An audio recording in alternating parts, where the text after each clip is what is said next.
আসসালামু আলাইকুম প্রিয় দর্শক, অন্নমঞ্চ চ্যানেলে আপনাদের সকলকে স্বাগত জানাচ্ছি। নমস্কার, আমি তরুণ ঘোষ। দর্শক, অনেকদিন আগে আমি আপনাদের বলেছিলাম যে তারেক রহমান দেশ ছেড়ে পালাবেন। মানে তার যা অবস্থা এখন, তাকে দেশ ছেড়ে পালাতেই হবে। এখন দেশের মধ্যে আভ্যন্তরীণ অবস্থা খুব খারাপ। এক তো হচ্ছে দ্রব্যমূল্যের চরম বৃদ্ধি, মানুষ অসহনীয় অবস্থায় পৌঁছে গেছে। দেশে বিদ্যুৎ নেই, কলকারখানা বন্ধ হয়ে যাচ্ছে, হাতে অর্থ নেই, আমেরিকার প্রবল চাপ, তারপরেতে ভারতের অসহযোগিতা। 1 মাস আগে আমি একটা খবর করেছিলাম, 1 মাস হবে, যে 128 কোটি টাকায় দেশটা বেচে দিলেন ইউনূস। সেই সময় আপনারা অনেক কথা আমায় লিখেছিলেন। আজকে কিন্তু সেই আলোচনাটাই আপনাদের দেশে হচ্ছে। আমি অনেক আগে বলি তো, ওই জন্য এখন আমি আবার স্মরণ করিয়ে দিলাম। একটু ব্যাকে গিয়ে দেখবেন আমার ভিডিওগুলো, সেখানে লেখা আছে 128 কোটি টাকায় দেশ বেচে দিলেন ইউনূস। তো এই যে গোলামি চুক্তি, আমেরিকার প্রচন্ড চাপ মাল নেওয়ার জন্য, এদিকে হাতে পয়সা নেই, ভারতের চূড়ান্ত অসহযোগিতা, তারপর হচ্ছে দেশের মধ্যে সেনাবাহিনীর মধ্যে ঢুকে গেছে সন্ত্রাসবাদ। বিভিন্ন জায়গায় সেনাবাহিনীর লোকজন কেউ পালিয়েছে, কেউ গা ঢাকা দিয়েছে, কেউ অ্যারেস্ট হয়েছে। তিনি বুঝতে পারছেন যে কোনো সময় তার উপরে প্রাণঘাতী হামলা হতে পারে। এই অবস্থায় তারেক রহমান দেশে থাকার ব্যাপারে মনস্থির করতে পারছেন না। আমাদের এখানে কূটনৈতিক মহলে যে জল্পনাটা হচ্ছে, শুধু শুধু জল্পনা তো হবে না, কোথাও কোথাও একটা ধোঁয়া তো বেরিয়েছে, খুঁজতে খুঁজতে আগুন বেরোবে। তারেক রহমান 2 দিন আগে আপনাদের সেনাপ্রধান ওয়াকারুজ্জামানের সঙ্গে দেখা করেছিলেন। আপনারা খবর নিয়ে জানতে পারবেন সত্য না মিথ্যা। তারেক রহমান তার সঙ্গে দেখা করে তাকে একটা সম্ভবত প্রস্তাব দিয়েছেন। দেখুন, যে খবরটা আমাকে দিয়েছে ভারতবর্ষের বাংলাদেশ দেশ থেকে, সেই লোকটা বিশ্বাসযোগ্য, কিন্তু 10টা খবরের মধ্যে একটা খবর ভুল ঢুকিয়ে দেয়। ফলে অন্যের ওপরে যে আস্থাটা আছে, এর উপরে অতটা আস্থা আমার নেই। কিন্তু খবরটা এমন, এবং বর্তমান অবস্থার সঙ্গে তার এত মিল, যে অবিশ্বাস করা সত্ত্বেও আপনাদের কাছে এই খবরটা আমি বলতে চাইছি। এটা কতটা সত্যি কতটা মিথ্যে সেটা ভবিষ্যৎ প্রমাণ করবে, আমি তার দায় নেব না। কিন্তু যেহেতু খবরটা আমার কানে এসছে, আপনাদের জানিয়ে রাখার দরকার। হয়তো সত্যি হলেও হতে পারে। এখন ওয়াকারুজ্জামানের কাছে গিয়ে তিনি একটা প্রস্তাব দিয়েছেন যে এই অবস্থার মধ্যে, এই অর্থনৈতিক সংকট এবং চারদিকে দেশের যে অবস্থা, আমাদের হাতে টাকা নেই, দেশ চালাবার মতো ক্ষমতা আমার নেই, আর আমার কথা কেউ শোনেও না। সেক্ষেত্রে আমি আপনার পরামর্শ চাই। আপনি একটা নিরপেক্ষ সরকার গঠন করুন, মানে ওই আপনাদের কি বলে না, তদারকি সরকার টাইপের একটা ব্যবস্থা করুন। আমি তার হাতে ক্ষমতা দিয়ে আমি চলে যেতে চাই, এবং সেটা যত শীঘ্র সম্ভব। তবে তার 4-5টি শর্ত আছে। শর্তগুলো কি? 1 নম্বর শর্ত হচ্ছে তাকে এবং তার মন্ত্রিসভার কিছু মানুষকে সেফ প্যাসেজ দিতে হবে। নাম্বার 2, তার এখানে যে সম্পত্তি রয়েছে, সেই সম্পত্তি অক্ষত অবস্থায় থাকবে। তার বিরুদ্ধে 3 নম্বর, তার বিরুদ্ধে যে সমস্ত মামলা আছে সেই সমস্ত মামলাগুলোকে অফিসিয়ালি প্রত্যাহার করতে হবে এবং নিশ্চিত করতে হবে পরবর্তীকালে এই মামলায় তিনি আর, তার বিরুদ্ধে আর কোনো মামলা এই ধরনের করা যাবে না। এইরকম গোটা 4-5 শর্তবর্ত উনি দিয়েছেন। ওয়াকারুজ্জামান সব শুনেছেন। অন্তর্বর্তী সরকার একটা গঠন করুন আপনি, তার হাতে ক্ষমতা দিয়ে আমি চলে যাব। কারণ ইউনূস যা করেছে, বাংলাদেশকে গোলামির জায়গায় ঠেলে দিয়েছে এবং বাংলাদেশে দুর্ভিক্ষের পদধ্বনি কিন্তু শোনা যাচ্ছে। একটা পয়সা নেই, কিন্তু সব ব্যাংক থেকে ধার করে দেশ চালানো হচ্ছে। এই যে ব্যাংকের থেকে ধার হচ্ছে এবং মুদ্রা ছাপানো হচ্ছে, তাতে দেশের অর্থনীতি তো 12টা বেড়ে যাবে। অর্থনীতিবিদরা বলতে পারবেন যে দেশে সোনার উপরে নির্ভর করে টাকা ছাপানো হয়, তার হাতে মজুদ কত সোনা আছে তার উপরে নির্ভর করে টাকা ছাপানো হয়। এবার সোনার ভান্ডারের থেকে যদি বেশি টাকা ছাপানো হয়, তাহলে পরে অর্থনীতি ডুবতে আরম্ভ করবে। এক সময় আপনাদের অর্থনীতি, মানে আপনাদের 100 টাকার মান ভারতবর্ষে 70-72 টাকা ছিল, এটা আপনারাই জানেন। এখন বর্ডারে আসুন, 40 থেকে 42 টাকার বেশি আপনারা পাবেন না। আরো যদি 1 মাস যায়, তখন সেটা 30 টাকায় নেমে যাবে, 30 বা 32 এরকম কোন একটা টাকায় নেমে যাবে। তার মানে অবমূল্যায়ন টাকার যেভাবে হচ্ছে, তাতে এর অবস্থা, বাংলাদেশের অবস্থা ইরানের মতো হবে। ইরানের অর্থনৈতিক অবস্থা জানেন তো? একটু শুনে রেখে দিন যে 1 লক্ষ রিয়াল, ইরানের 1 লক্ষ রিয়াল ইজুগাল টু ভারতবর্ষের 717 টাকা। 1 কোটি রিয়াল যদি আপনি, 1 কোটি এখন রিয়ালের নোট ছেপেছে ইরান, 1 কোটি রিয়াল যদি আপনি পকেটে নিয়ে বেরোন, তাহলে আপনার 1 সপ্তাহের বাজার হবে না। এই অবস্থা ইরানের। তা আপনার দেশ যেদিকে যাচ্ছে, তাতে মনে হচ্ছে যে সামনে খুব কঠিন অবস্থা। ভারতবর্ষ পাশে না দাঁড়ালে খুব কঠিন অবস্থা। এতদিন যারা দিল্লি না ঢাকা ঘুরে বেড়াতেন না, আপনাদের সামনে যে দিল্লি না ঢাকা, মানে সেই লোকগুলোকে আমি এখন খুঁজে বেড়াই, কিন্তু তাদের কাউকে আমি আজকাল দেখতে পাই না।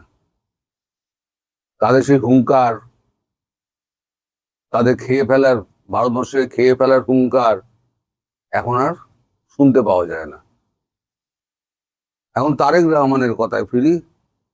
তারেক রহমান এখন সপরিবারে ভাবছেন যত তাড়াতাড়ি পারা যায় তত তাড়াতাড়ি বাংলাদেশ থেকে বেরিয়ে যেতে হবে।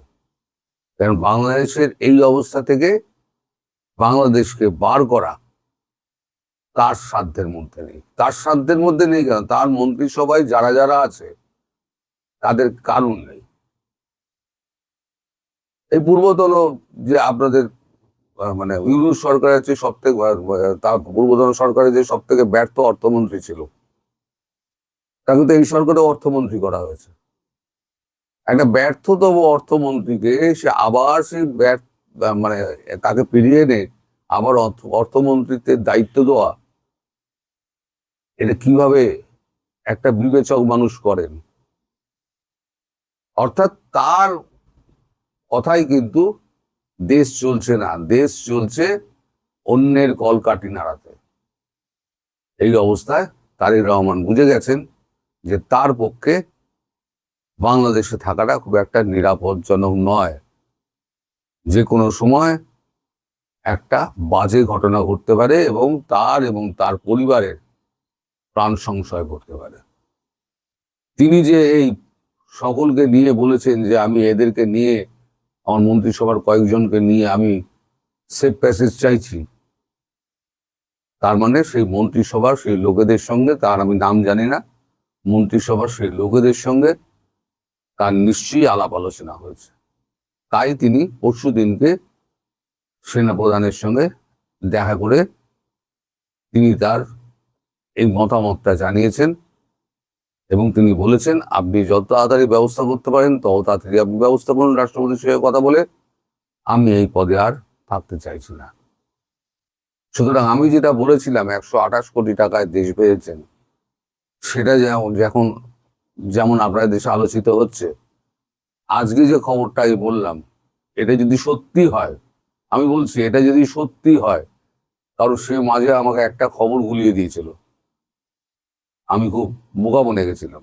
মাঝে মাঝে এটাও করে ওরা, 10টা খবরের মধ্যে 9টা সত্যি দিয়ে দিল, একটা গুলিয়ে দেওয়া খবর দিল।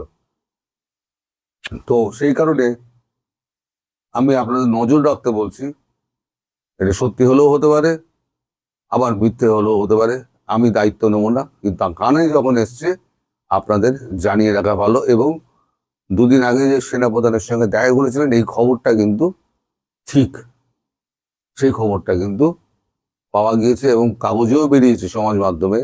তিনি গাড়ি চালিয়ে একা সেনা ভবনের দিকে ঢুকছেন সেনাপ্রধানের সঙ্গে দেখা করার জন্য। গত 3 দশকেও এরকম ঘটনা ঘটেনি যে সরকার তার নিজস্ব ব্যয় পরিচালনা করবার জন্য ব্যাংক থেকে টাকা লোন করে চলছে। একটা সরকার প্রতিদিন ব্যাংক থেকে লোন করে চলছে, এই সরকার কিভাবে চলবে? আজকে এই বিষয়টি নিয়ে একটি গুরুত্বপূর্ণ আলোচনা করব, আশা করি শেষ পর্যন্ত সাথে থাকবেন। বাংলাদেশের অর্থনৈতিক অবস্থাটা কেমন, এটা নিয়ে এখন আর লুকোচুরির কিছু নেই, সবাই মোটামুটি জানেন যে কি ঘটছে। বর্তমানে এই গত মাসে মার্চ মাসে এই সরকার ব্যাংক থেকে লোন করেছে 20,233 কোটি টাকা। আজকে যখন কথা বলছি, এই যে পরশুদিন বৃহস্পতিবার 23শে এপ্রিল পর্যন্ত এই মাসে সরকার ব্যাংক থেকে লোন করেছে 49,000 কোটি টাকা। অর্থাৎ 3 মাস যেতে না যেতেই প্রায় 70,000 কোটি টাকা ক্রস করে গেছে এই সরকারের লোন। তাহলে কেন এরকম হচ্ছে? জাতীয় সংসদে স্বতন্ত্র সংসদ সদস্য রুমিন ফারহানা একটি প্রশ্ন তুলেছিলেন এই ব্যাংক থেকে লোন নিয়ে সরকার চালানোর ব্যাপারে। তো সেখানে অর্থমন্ত্রী আমির খসরু বলেছেন যে এটা একটা ক্যারি ওভার ইফেক্ট। ডক্টর ইউনূসের আমলেই অর্থনীতি এভাবে লোন নির্ভর চলছিল এবং তারা আশা করছেন যে আগামী যে বাজেট আসবে, জুন মাসে যে বাজেট আসবে, সেখানে তারা এই ব্যাংক লোন নির্ভরতা কমাবেন। ডক্টর ইউনূস যে এই 17 মাস দেশ চালালেন, তিনি দেশটাকে 1,44,000 কোটি টাকার ঋণে আবদ্ধ করে গেছেন। তার মানে এটাকে বলা হচ্ছে যে $12 বিলিয়ন, অর্থাৎ 1200 কোটি ডলার টাকার দেনা তিনি রেখে গেছেন। অথচ আমাদের ধারণা ছিল যে এই গ্লোবাল সেলিব্রিটি লোকটা আসলে বাংলাদেশে একেবারে মানে সোনায় সোহাগা, দুধের নহর বয়ে যাবে। শেখ হাসিনা খুব খারাপ ফ্যাসিস্ট, সো আমরা একটা ফেরেস্তা সম টাউটকে নিয়ে আসলাম, যাকে সাংবাদিক আনিস আলমগীর বলে বিশ্ব বাটপার।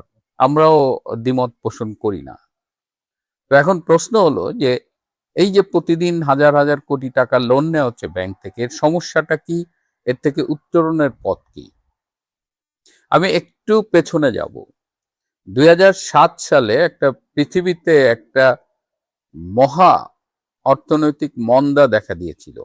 এই জন্য সেই অর্থনৈতিক মন্দাটাকে বলা হয় যা গ্রেটেস্ট রিসেশন। এবং 2007 সালে শুরু হলেও এটা 2008-এর শেষে এবং 2009-এ এটা একদম প্রকট আকার ধারণ করে। এবং এটা শুরু হয়েছিল আমেরিকায় এই আবাসন খাত থেকে, রিয়েল স্টেটে এই যে বাড়িগুলোকে ওভার প্রাইস শো করে অতিরিক্ত লোন দিছে এবং একসময় কলাপস করছে। এবং আমেরিকার একটা খুব বড় বিনিয়োগ ব্যাংক কলাপস করে গিয়েছিল সেই সময়। তো 2009 সালের শুরুতেই কিন্তু শেখ হাসিনা ক্ষমতা নিয়েছিলেন। তিনি এমন সময় ক্ষমতা নিয়েছিলেন যখন দেশে বিদ্যুৎ উৎপাদন খুবই কম, প্রয়োজনের তুলনায় দেশ লোডশেডিং এ ডুবে থাকে, যখন বিশ্বব্যাপী অর্থনৈতিক মন্দা, ডেফিনেটলি বাংলাদেশ তার দ্বারা ক্ষতিগ্রস্ত হয়েছিল। সেই জায়গার থেকে ক্ষমতা নিয়ে শেখ হাসিনা কিন্তু বাংলাদেশটাকে একটা ইমার্জিং ইকোনমিক ফোর্স হিসেবে এস্টাবলিশ করেছিলেন। আমরা তো ভুলে যাই, আজকে যারা জেনজি তারা হয়তো তখন ছোট বাচ্চা, তাদের অনেক কিছু জানার কথা না। এই জন্য একটু আবার মনে করিয়ে দিলাম যে একটি বিশ্ব বিপর্যস্ত অর্থনীতির মুখে দাঁড়িয়ে শেখ হাসিনা বাংলাদেশকে একদম ইউটার্ন করিয়েছিলেন। মানে একদিকে বিশ্ব ঢুকছে আর একদিকে বাংলাদেশ এগিয়ে যাচ্ছে সামনের দিকে। কিভাবে শেখ হাসিনা এটা করেছিলেন এটা কিন্তু ওপেন বুক। এটা এখন চাইলে বর্তমান সরকারও দে ক্যান গো ব্যাক। কিন্তু বর্তমান সরকার কি করতেছে? বর্তমান সরকার এই অর্থনৈতিক সমস্যা মোকাবেলায় একটা পরামর্শক কমিটি করেছে 30 বা 35 জন অর্থনীতিবিদ নিয়ে, যে তারা এই অবস্থায় সরকারকে উত্তরণের একটা পথ দেখাবে। সেই 35 জনের মধ্যে একটা নাম দেখে আমি খুবই বিস্মিত হয়েছি, ডক্টর ওয়াহিদুদ্দিন মাহমুদ। এই ডক্টর ওয়াহিদুদ্দিন মাহমুদ কে?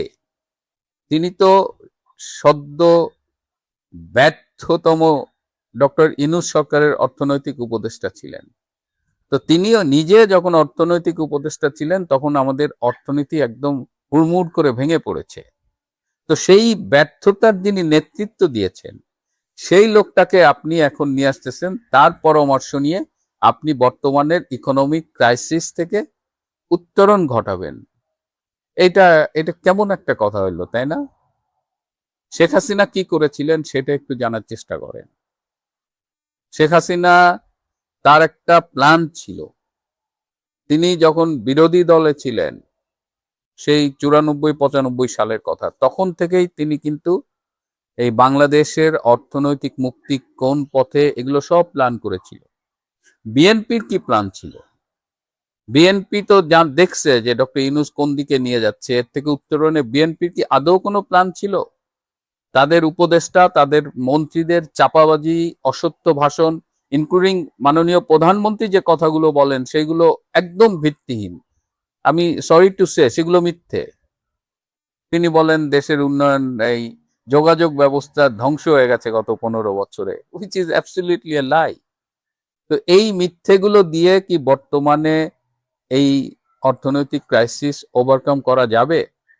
দেশের এই অর্থনৈতিক এই বিপর্যয়ের মুখে আইএমএফ, ইন্টারন্যাশনাল মনিটারি ফান্ড, তাদের যে কিস্তি ছাড় করবার কথা ছিল, যেটা শেখ হাসিনার আমলে তারা একটা চুক্তি করেছিল, এবং শেখ হাসিনার আমলে সব কিস্তি কিন্তু ছাড় দিয়েছে, কিন্তু এখন তারা সেটা ছাড় করতে রাজি না।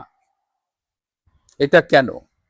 কেন আইএমএফ, যে রেজিম চেঞ্জ করলেন যাদের কথায় নেচে, যে ইউনূস যাদের পুতুল, সেই দেশের প্রতিষ্ঠান বলা যায়, আইএমএফ কেন আপনাকে আপনার লোনের কিস্তি দিচ্ছে না? একদম ক্লিয়ার, কারণ তারা দেখতে পাচ্ছে যে আপনার সেই লোন পরিশোধের সক্ষমতা কমে গেছে, দুর্বল বা অলমোস্ট নীল।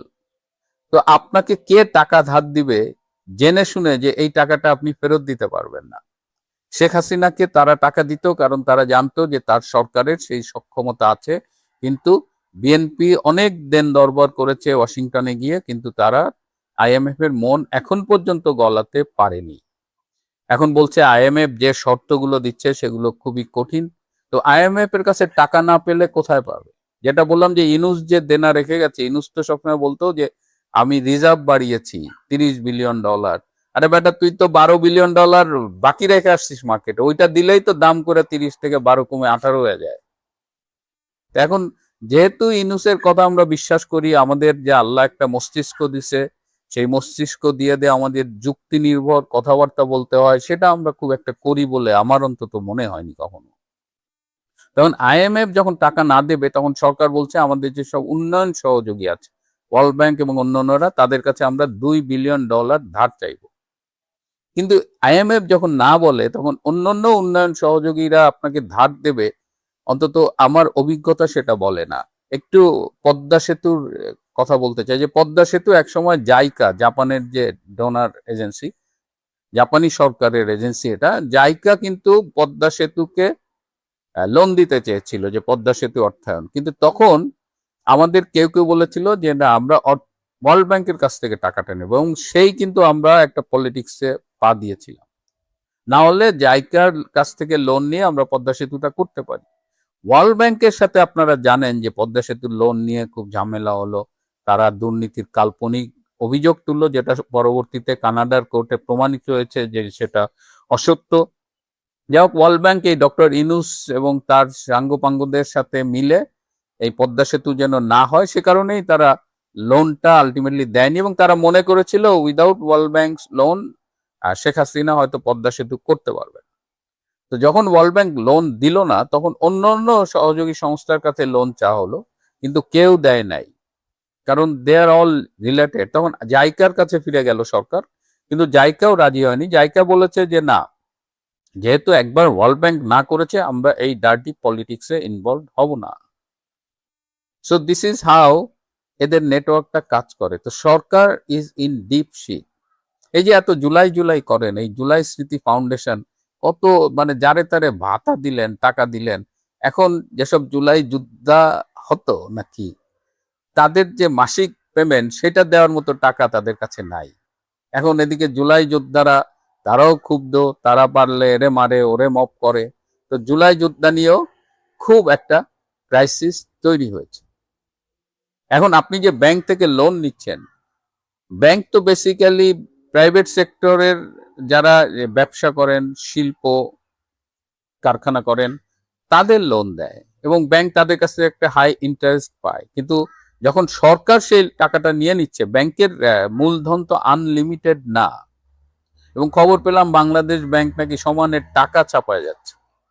তো একদিকে আপনি প্রাইভেট সেক্টরের গ্রোথটাকে ক্ষতিগ্রস্ত করছেন, টাকা আপনি সরকার হিসেবে নিজেই লোন নিচ্ছেন, আপনি যে সুদে লোন নিচ্ছেন সেটা প্রাইভেট সেক্টরকে দেওয়া সুদের চাইতে সাধারণত কম। তার মানে ব্যাংকের ইনকামও কমে যাচ্ছে, তার মানে ওভারঅল আমাদের ইকোনমিটা উইক হয়ে যাচ্ছে। এদিকে এই অবস্থায় জিনিসপত্রের দাম নাকি খুব বাড়ে। ইকোনমিক্সের সূত্র বলে এই অবস্থায় মুদ্রাস্ফীতি, মূল্যস্ফীতি, এগুলো সব ঘটনা ঘটে। এই যে বাংলাদেশের টাকার মান কমে গেছে, শেখ হাসিনা সরকারের আমলে আপনার কাছে যদি 100 টাকা থাকে, আপনি যদি সেটা রেখে দেন, তো সেইটা এখন হয়ে গেছে 46 টাকার সমান। তো এই অবস্থায়, এই অর্থনৈতিক বিপর্যয়ের মুখে আমি জানি না যে বর্তমান সরকার কিভাবে এই ক্রাইসিস থেকে বেরিয়ে আসবেন, বা আদৌ বেরিয়ে আসতে পারবেন কিনা।